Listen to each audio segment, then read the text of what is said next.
It's another beautiful day today, and we're going to be reading some more concerning but also fun Reddit stories, and I hope you guys are excited. I can't wait to get into today's episode, and if you guys do enjoy today's episode, make sure you like and subscribe if you want to, and let's get straight into it. Enjoy, guys. We're starting today's episode by reading some entitled people. This story is called Karen Angry That I Snapped at a Kid After Said Kid Screamed Into My Ear. First of all, hi, thank you for having me here. So this happened a few years ago at a major airport in the US. I worked as a pilot for an airline, and in the course of my duties, I ride our aircraft to and from home to our crew base. I often did this out of uniform, with my only identifying feature being my work ID lanyard. The last flight before time off put us on the ground around noon. Being off duty, I immediately changed out of my uniform and took a seat from the gate where my flight home would depart from. Behind me, there was a rambunctious child that was using the seats as her personal playground and randomly squealing and screaming while doing so. While this is annoying and the squeals are like nails on a chalkboard to me, it's reality. I just ignore it and browse through my tablet. Next thing I know, I catch a full scream into my ear. I turn my head and the kid's literally a couple of centimeters away from my face and hanging off the back of my chair. I immediately snapped at the kid, "Do not scream into my ear." That's when the Karen mother, who was just letting this happen, loses her shit.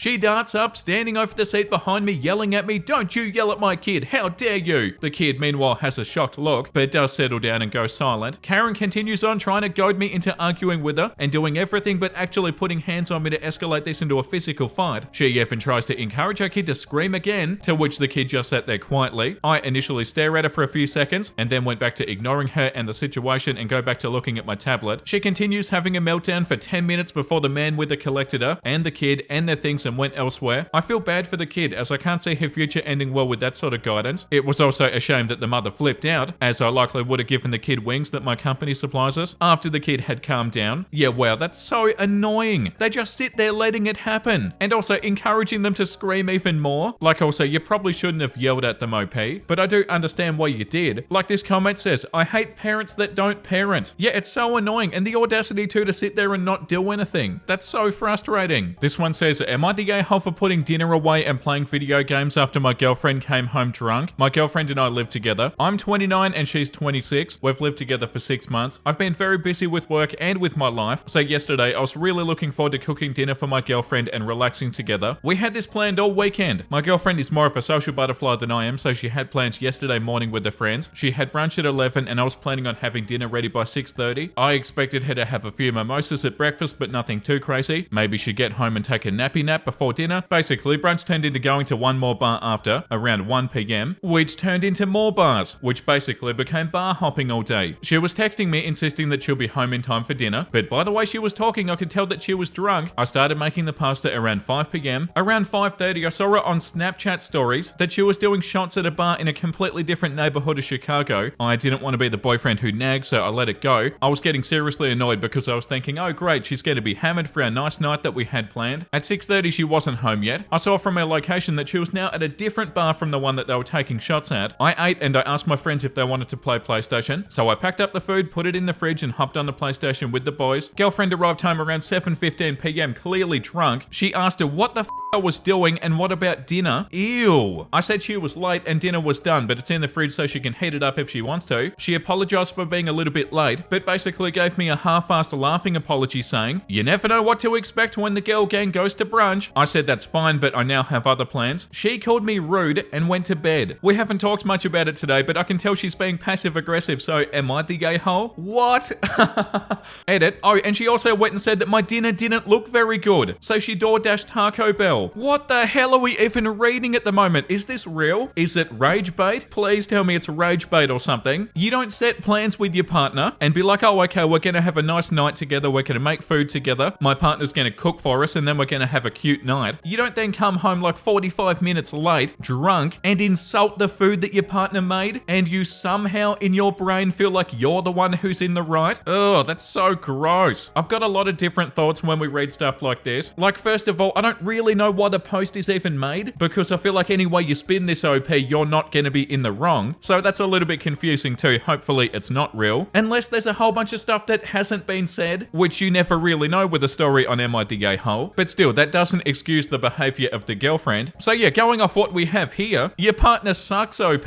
Like, to do all of this sort of stuff, you have to be pretty inconsiderate, but to come home and to look at the food that your partner made you and to say, oh, that doesn't look very good, so I'm gonna get some Taco Bell delivered. To say something like that, you kinda have to be an a-hole. Like, that's straight up nasty. The top comment says, enjoy dating an a-hole then. She bailed on your dinner plans, didn't apologize, bragged about her friends, called you rude. What the insulted your food, and is now passive-aggressive. She has no respect for you. Yeah, that's super obvious too. And this will continue until you dump her. Then she and her girl gang will continue with their antics because this is the center of her life. Not your life with her. You're just an accessory that she plays with her downtime. Not the a-hole, but keep building some boundaries and stand up for yourself. But it seems that she won't care if you dump her and slightly looks down on you for staying with her. The comment below that says, not the a-hole. Like you said, she was home almost an hour late. Did she really just expect you to sit at the table with a cold dinner twiddling your thumbs and waiting for her? And the fact that she just door-dashed her own food and insulted your cooking is even worse. Your girlfriend does not sound very mindful of you or your time or your efforts. And the fact that she's giving you the silent treatment to make you look bad is even worse. Honestly, she put her girl gang ahead of you. I'd stop and reevaluate your relationship with her. Has she frequently been picking her friends or other things over you? OP said, yeah, it does seem like that sometimes. I try to let her have her own life. There was a recent situation where she cancelled dinner plans because one of the girls had a tough day at work, and my girlfriend just had to go and sit at the pool with her all day because she was sad. I was thinking, dude, your friend's in her late 20s. Does she really need you to sit with her all night because she had a rough day at work? Like, don't we all have rough days? Yeah, okay, so once again, is it rage bait? I don't know. If it's not rage bait and it is real, your girlfriend needs to grow up, OP. It's immature, gross sort of behavior. And yeah, by the sounds of it, she doesn't respect you at all, OP. And also posting Snapchat stories of it the whole time too. Like, oh, look at me, I'm taking shots. But also, it's not the fact that she went out and had fun with her friends. That's not an issue. It's the way she treated you and reacted when she got home, OP. It's the calling you rude. It's the passive-aggressive stuff. It's the insulting your cooking. It's the walking in and saying, what the are you doing? What about dinner? It's the rudeness and the obvious lack of respect for you, OP. Like, people are allowed to go out and have fun with their friends, of course, but it's all the other stuff that's the issue. Yeah, this comment, not the a-hole your girlfriend is. You had plans. She didn't even have the decency to cancel them. Just left you waiting and didn't even care. She was super rude to you and shifting the blame onto you, and that sucks. If this is how she acts often, I would not be in this relationship if I were you. Okay, the next one is called, am I the a-hole for refusing to attend my sister's wedding after what she did to my fiance? So my 28 female sister Ella, 31 female, is getting married in 2 weeks. We've always been close even though we have our differences. I've always been more of a laid-back, introverted person while Ella is the life of the party and loves to be the center of attention. It never bothered me much until now. I've been engaged to my fiance Mark, 29 male, for about a year. He's wonderful, kind, supportive, and just an all-around great guy. My family have always liked him, or so I thought, but about a month ago something happened that made me question everything. Ella asked Mark to meet her for coffee one day, saying that she needed help picking out a wedding gift for me. I didn't think much of it at the time, but when Mark came home, he was super quiet. After some coaxing, he finally told me what happened. Apparently, Ella spent the entire time trying to convince him that I wasn't right for him. She told him that I was too boring, that I wasn't ambitious enough, and that he could do better. She even went so far as to suggest that I should call off the engagement and see other people. Mark was completely blindsided and upset. He said he defended me, but that it was clear that Ella was relentless. I was furious when I found out. I confronted Ella and she didn't even deny it. She said that she was just looking out for Mark and that she wants the best for him. Oh my god. When I asked her why she thought it was her place to interfere in our relationship, she just shrugged and said that she was being honest. Don't try and twist this into you being in the right. Wait, hold on a second. It's so funny when people do something super out of line and then they're like, oh, I was only being honest, making it seem like they were doing an honorable thing or something. Get the hell out of here. I told her that what she did was completely out of line and hurtful, not just to me, but to Mark as well. She didn't apologize. Instead, she doubled down saying that if I was confident in my relationship, I wouldn't be so upset. Well, that's a load of shit, isn't it? Of course you're going to be upset. I ended up leaving her house in tears. Since then, I've barely spoken to her. My parents found out about the situation, and while they agree what Ella did was wrong, they're begging me to still attend the wedding. They think that missing it would cause a huge rift in the family, and that I should just let it go for the sake of peace. But I don't know if I can. Every time I think about what she did, it makes my blood boil. I feel betrayed and hurt, and I don't know if I can just pretend everything's fine for her big day. Mark supports whatever decision that I make, but I can tell that he's hurt by this too. So am I the a-hole for refusing refusing to go to my sister's wedding after what she did to my fiance? No, OP, of course not. And where are the consequences for her actions? Like what, you pretend everything's okay for the wedding, and then after the wedding she faces consequences or something? That's so awful what she did, OP. Of course you're not in the wrong for being upset about that. Anybody in your shoes would be upset. And yeah, I feel like you're completely right, OP. I feel like it'd be nearly impossible to pretend that everything was okay, because it's not. And it's her fault too. Oh, that's so frustrating. The audacity too. Oh, I was only being honest. No, you were being awful. And now you're trying to make it seem like you were doing something good. The top comment says, not the a-hole. She might be getting married to somebody else, but she clearly has feelings for Mark. I didn't even think about that. True. That could definitely be the case. That'd make a lot of sense. The comment under that says, right, OP's sister is marrying a man that she doesn't love. OP should look out for this guy and let him know what his fiance tried to do and why. OP's sister would understand, right? Yeah, like the comment below that says, I'd definitely have a coffee with him to let him know that he can do better. 1,000,000%, and it's only fair, isn't it? Like, hey, you can do that to my fiance and tell my fiance that they deserve better. Why can't I do it to your fiance when they actually do deserve better? The second top comment says, not the a-hole. Narcissists and cheaters and basically generally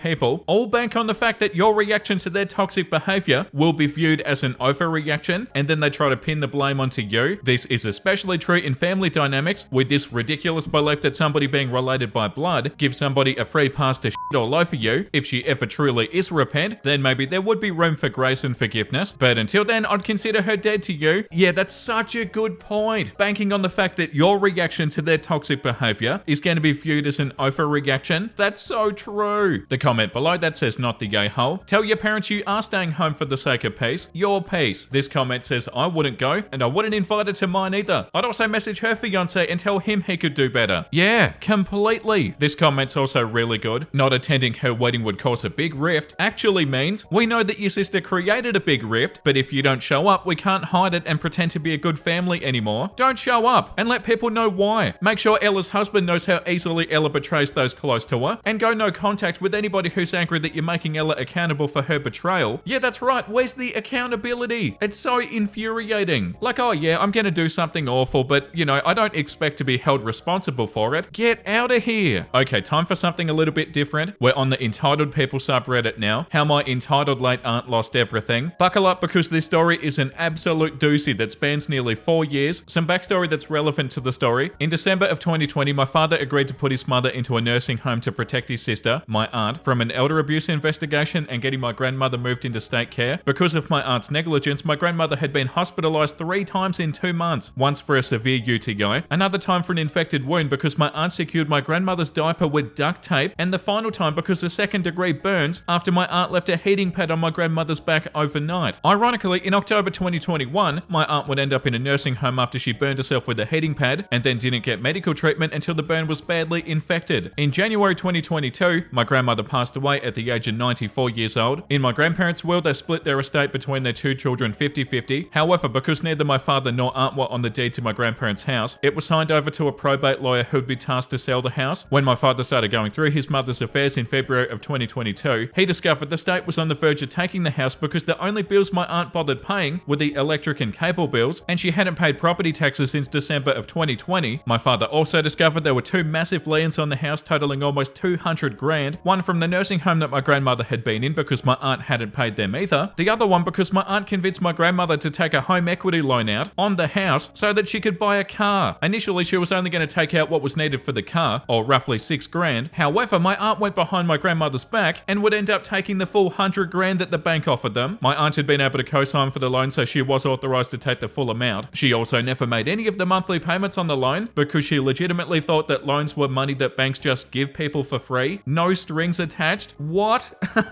My aunt never told anybody what she did with the remaining 94 grand, but the rest of the family suspecting that she gambled it away at local casinos. My aunt was also given full access to my grandmother's bank account, which she had almost completely drained before my grandmother passed. Oh, how sad. Meaning that my father had to pay any outstanding bills out of his own pocket, though he was eventually reimbursed by the lawyer. Some point between late January 2022 and March 2022, in an attempt to buy herself some time to recover enough to leave the nursing home, and thinking that the house house couldn't be sold if somebody was living in it, my aunt convinced one of her friends to move into my grandmother's vacant house, unbeknownst to my father and the lawyer. As you can imagine, things got messy when my father found out. Initially, my aunt told my father that the man was there to take care of her 2 cats. However, even after my aunt was court ordered to sign her 2 cats over to my father due to neglect and abuse, the man refused to leave. Both cats have been treated and rehomed and are doing well. We eventually found out that he'd broken his lease, moved out of his apartment and had nowhere else to go except his and my aunt's daughter's house, and who adamantly refused to let her father move in with her. Around April, my parents started to deep clean the disgustingly dirty house with the man still living there, and he did everything in his power to obstruct my parents' efforts. He'd call up claiming that he was sick with COVID, which my parents almost always called his bluff on, since he was physically disabled and never left the house nor had anybody but my parents visit. One day he told my mother, well, Sharon, the entitled aunt, said that we'd be able to live here forever, and that my father didn't have the balls to kick me out. Well, my mum told my father what had been said, and the very next day my father gave the man an ultimatum. My father told the man, either you leave on your own by May 1st, or I'll have you evicted. The man chose the eviction route because my aunt told him they can't legally evict a disabled person, and he believed her. He ended up having to move in with his daughter, who's no longer speaking to my aunt because my aunt has ruined that woman's livelihood on multiple different occasions, but that's a whole other story. However, before he left the house per my aunt's orders, he stole several valuable pieces of jewelry, including a box of rings that had been willed to her cousins. We were able to get the stolen jewelry back in late 2023 after the probate lawyer had to send police to retrieve it, which is another doozy of a story. Because of the whole squatter incident, we missed a massive housing boom where houses were selling for significantly more than what they were worth, and the house was put on the market during a slump, and the house sold for almost 150 grand less than what it was worth. And it led to another lengthy legal battle with my aunt because she refused to sell or throw out any of her furniture in another attempt to buy enough time to leave the nursing home until she got court ordered to do so. Given what the house sold for and deducting the lien from the home equity loan, the lien that the nursing home put on the house had been dismissed by a judge. In the end, my father ended up with just under 60 grand, while my aunt ended up with just under 50 grand. My aunt got less because the probate lawyer charged her more, because she was the one who had stuff drawn out for so long. Around that time, my aunt had been deemed unfit to make decisions for herself by a judge and several of her doctors, and ended up signing her half of the inheritance to my father to avoid losing it to the nursing home that she was in. My aunt passed away on August 1st at the age of 68 from multi-organ failure caused by years of heavy smoking and ignoring her diabetes and refusing to consent to a surgery that would probably have saved her life. We didn't have a funeral for her. We simply had her cremated, and her ashes along with pictures and other personal stuff were given to her older daughter. My aunt's younger daughter tried to sue my father for the rest of her mother's inheritance, but the lawsuit was quickly dropped since the money my aunt had inherited after her mother's death had already been signed over to my father, so my aunt's daughter had no right to it. Our one saving grace in this whole fiasco was that my aunt was in a nursing home for the entire process. Otherwise, it would have been significantly messier. There's a lot that I didn't go into for the sake of not typing out an almost literal novel, but I'll gladly elaborate on anything that I can. Thank you for reading. Wow, that's unbelievable. Yeah, like this comment says, I know greed exists, but I can't understand being so possessed by it that one would steal every last penny from a vulnerable dying person, especially when that individual is supposed to be a trusted caregiver. And also this one too. I'm surprised there was anything left to inherit. 100%. That was so awful. How are people like this even real? The next one says, am I the a-hole for not taking my daughter's iPad from her? I was on a flight with my 3-year-old daughter, and there was a family sitting across from us with a kid that looked about the same age. The little boy noticed my daughter's iPad and started crying when the mum told him no. My daughter and I both put on headphones and were just blocking it out. The woman got my attention after a while and said they weren't allowing their son to use his iPad on their vacation, and would it be okay if my daughter put hers away? I said I was sorry, but no. The kid cried most of the flight, which was about 2 hours. The parents kept on shooting me dirty looks, which I just ignored. Am I the a-hole? Right, okay, but are they gonna do that to everybody who has an iPad? Because that's not fair. The top comment says not the a-hole. If they don't want their kid to use a tablet on their vacation, they need to be prepared for meltdowns like this while he develops the ability to understand that other people will have different rules and experiences than he will. I feel for them. I know how hard it is to travel with a cranky toddler, but that's not a reasonable request to make of a stranger. Yeah, and it's not just gonna be OP either. There's gonna be heaps of people that have iPads near them. You can't expect everybody else to not use their iPad because your kid wants to use an iPad. But yeah, like that comment says too, I feel for them too. But no, I don't feel like you're the a-hole OP. So I'm assuming they didn't bring the iPad with them at all, because I feel like the kid could have used their iPad on the flight, but then when they got to where they were going and their vacation started, then they're not allowed to use an iPad. But yeah, that kid having an iPad on the flight probably would have been good, because now without it, they're crying super loud the whole time. But yeah, that's not your responsibility, OP. This comment says not the a-hole, but the other parent sure is, just because they're not allowing their kid to use his iPad for vacation doesn't mean you have to take it away from your daughter. The entitlement is strong with this one. And the comment below that says, I mean, they could have allowed it on the flight. They didn't think about it. Yeah, that's right. It's not your fault that they didn't have a way to entertain their kid. And who's to say, OP, if your daughter stopped using her iPad, that their son would actually even feel any better? Like, you could have put away your iPad, OP, and the kid still might have kept crying the whole time. But yeah, not your responsibility. Okay, that was a fun episode. That's enough for today. Definitely time to finish the episode on a high note and read something wholesome. Adulthood sucks, but you can buy yourself ice cream whenever you want. Wow, that's so true. It doesn't suck completely. Like, some aspects of it do suck, but it's not all bad. But yeah, that's right. You can buy yourself ice cream whenever you want. That's a beautiful thing. You go your whole upbringing not being able to do that, and it's like, oh my god, now I can. That's beautiful, and a beautiful place to end today's episode. Thank you for watching, guys. I hope you had a wonderful time today, and if you did, make sure you like and subscribe if you want to. And the comment of the day today goes to Shazy Casey. Jin is a beautiful little loaf of bread. Yeah, he is, isn't he? He's so fluffy. It's so cute. All of the cats are like very round, pretty much little circles. Okay, I'm out of here. Thank you for the support, everybody. Make sure you look after yourself and make sure you have a beautiful, amazing rest of your day. And you know what I'm about to say because I say it every single day. Bye!